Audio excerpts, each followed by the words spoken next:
Hi guys, time for another comparison video, and today we have the Samsung Galaxy A5 2016 versus the A3 2016. I already compared the A5 with the S7, so check that one if you want to, but today it's about these two, and it's a little bit less of a showdown but more of a video to show off the differences between those two, because not just the size is different but a few things are missing on the A3, just so you are aware of that if you maybe think about getting the smaller one and maybe just lose a little bit in terms of display size. There is a little bit more. So as you can see, 5.2 inches against 4.7, that is the most obvious thing here.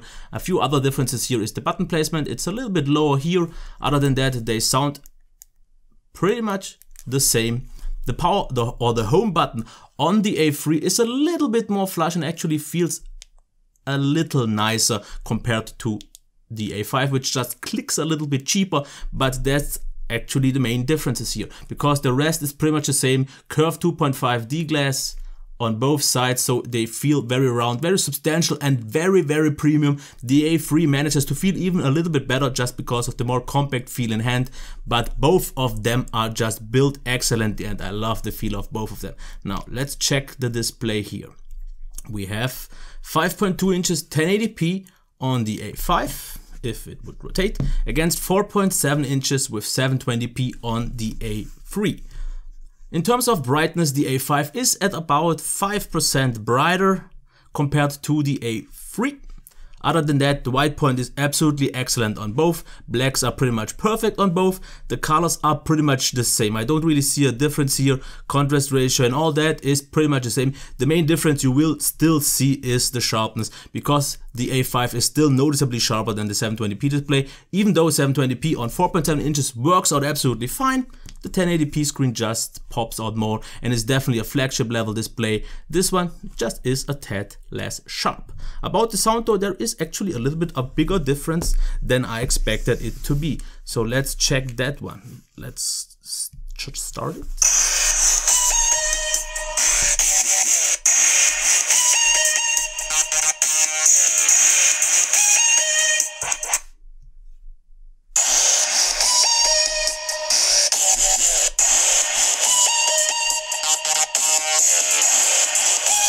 Okay, let's try one more.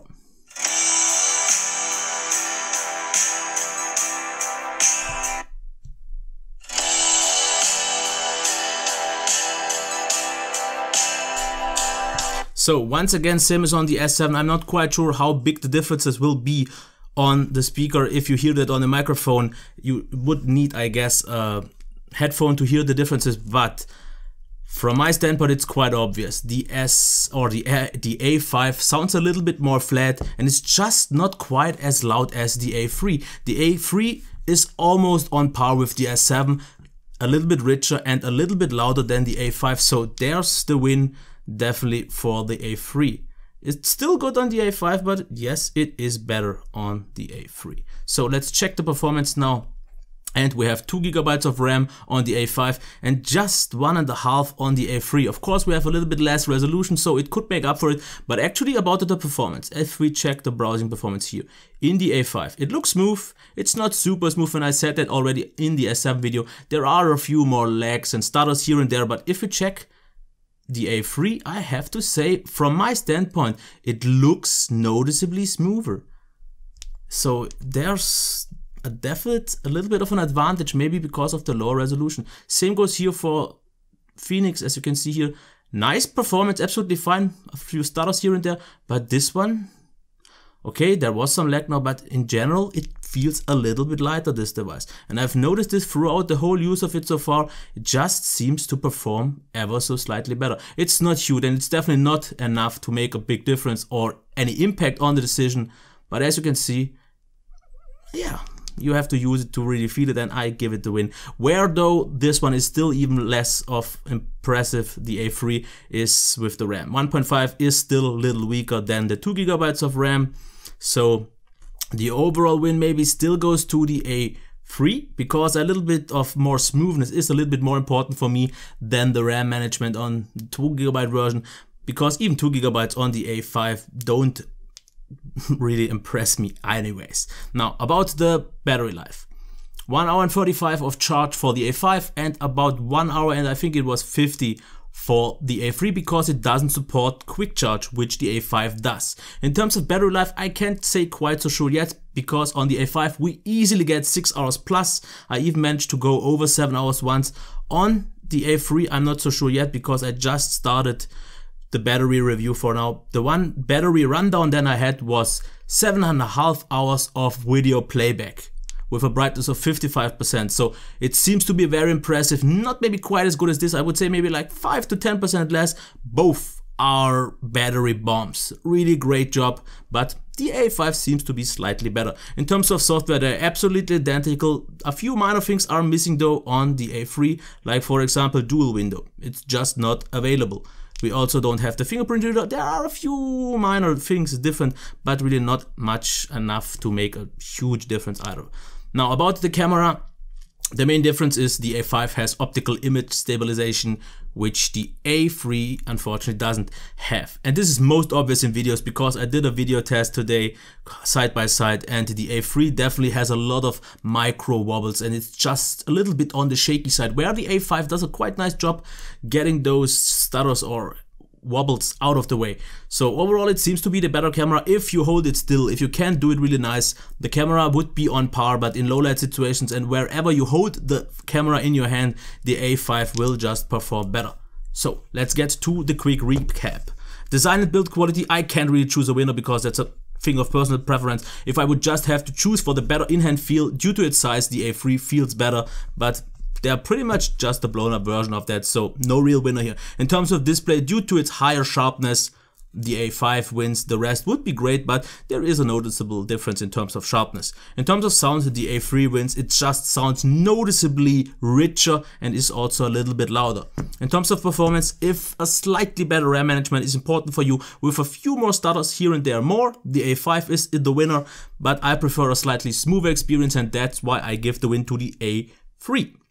In terms of software, no real difference here. You get dual windows, so if you want to see that as an advantage, then it would be the win. Otherwise, they're pretty much the same. In terms of battery life, both absolutely amazing. Ever so slight performance advantage in terms of battery life, I think, is on the A6. I definitely need a few more days to see what this one compares, but from all the testings I did throughout the week, battery rundown, standby drain, all that, the A3 seems ever so slightly worse. And in terms of camera, I said it already, optical image stabilization makes the A5 still a noticeable winner. So in the end, I said it already, what you lose in terms of size out on the A5, that's obvious. You use the fingerprint reader, you use out a little bit resolution, a tiny bit of battery life, therefore get a slightly better performance and the weaker camera. If all that's worth it for you, that's something you have to decide. Of course, in terms of overall value and a better, smarter choice, also being a little bit more future-proof, I would go for the A5 because overall it just makes more sense. It's a little bit bigger, the screen is just sharper, and 720p these days is almost a little bit outdated, even though it works out nice. It's only the performance that is a tad weaker here. Battery life is also better, also the camera. But if you consider this for a price of $260, you still get a more than solid device. It feels premium and all the qualities are absolutely high-end still. And it's one of the best smaller compact phones that I've used in a certain time. Just as a comparison for maybe the Sony Xperia Z5, which I would choose. And if it's about the in-hand feel, I would definitely give the A3 the winner. Display also ever so slightly to the A3 because of the AMOLED display. Speaker, even though the A5 has a good one, it still can't compete quite with the really good one on the Z5 Compact due to stereo front facing. Battery life is definitely better here. Performance, of course, was better on the Sony because it still had the Snapdragon 810. It just was overall smoother and had also 2 GB of RAM. And in terms of camera, I'm not quite so sure. Of course, the Sony should be better, but I don't have the best experience with the camera so far on Sony devices, so they're both great. I think the Sony could win it slightly here. In terms of software, you have to decide for yourself because we have TouchWiz, not called TouchWiz anymore, against the Sony UI. And I actually know to appreciate some of the benefits on the TouchWiz UI. Sony is a little bit lighter, a little bit more stockish, but this one is maybe a little bit capable, even though we don't have the whole functionality that we have on the A5. I think that helps out, and if you maybe want to know something about the A5 versus the Sony Xperia Z5, then I'm not quite so sure. I could address that in another video. So that's it for today. once again, here they are, all that. If you have any questions, leave them down in the comments. If you have something to say, maybe if you have issues deciding, just leave me that in the comments. And if you like this video, give it a thumbs up.